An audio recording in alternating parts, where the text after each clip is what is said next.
मरहबा collection mall, readymade कपड़ों का भरपूर खजाना। Jeans pant, T shirt, cargo pant, night pant, बच्चे और बच्चियों के लिए अच्छे खूबसूरत और उम्दा ड्रेस। पता याद रखें, जमुर हाई स्कूल मेन रोड, जैतून हजीन मस्जिद के पास, मालदा चौक, मालेगांव।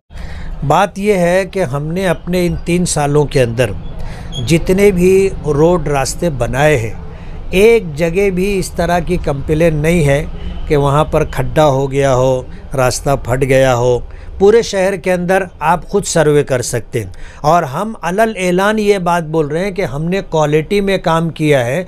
हमारे पीछे जो लोग लगे हुए थे, हमारे कामों के पीछे रुकवाने के लिए और इस तरह तकलीफ़ देने के लिए, वो बहुत घाक किस्म के लोग।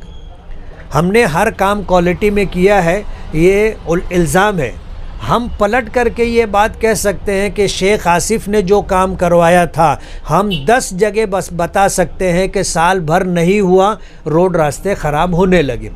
उसमें से मैं आपको बताना चाहूँगा कि आयशा नगर से नूरबाग चौक वाला रोड आप देख सकते हो, हज़ार खोली गली नंबर 2 का रोड उन्होंने शेख आसिफ ने बनवाया है, आप देख सकते हो। गली नंबर 1 हमारी बनाई हुई है, आप खुद जा कर के देख सकते हो कि गली नंबर 1 की क्वालिटी और रोड कैसा है। और 2 नंबर में भी आप जा के देख लो, साल भर भी नहीं हुआ रोड ख़राब हो गया। ईदू मुकादम पाक पंजतन चौक से आने वाला रोड, ये रोड भी जो है शेख आसिफ ने बनवाया है, आप उसकी क्वालिटी चेक कर सकते हो।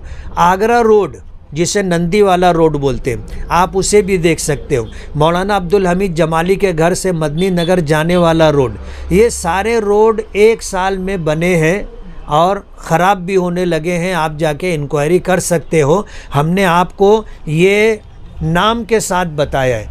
पूरे शहर के अंदर हमारे ऐसे 50 रोड हैं, आप चेक कर लो, एक जगह भी क्वालिटी में हमने कोई कंप्रोमाइज़ नहीं किया, सारे रोड ठीक ठाक है। शेख आसिफ साहब को कुछ कहने से पहले अपने गिरेबान में देख लेना था। हम तो इंतज़ार करते हैं कि कुछ हमारे सामने आए तो हम उसका जवाब दें। अभी हमने जो है कब्रिस्तान के मौलाना लबीब अनवरी गेट से लेकर के आगे काम शुरू किया है। शेख आसिफ साहब जो है उसी में दम पट्टी दे रहे थे कि क्वालिटी होना चाहिए, ये होना चाहिए, वो होना चाहिए। हमारा काम क्वालिटी में हो रहा है, हमने पीछे भी काम किया है और अब भी हमारे जो काम होंगे सब क्वालिटी में होंगे।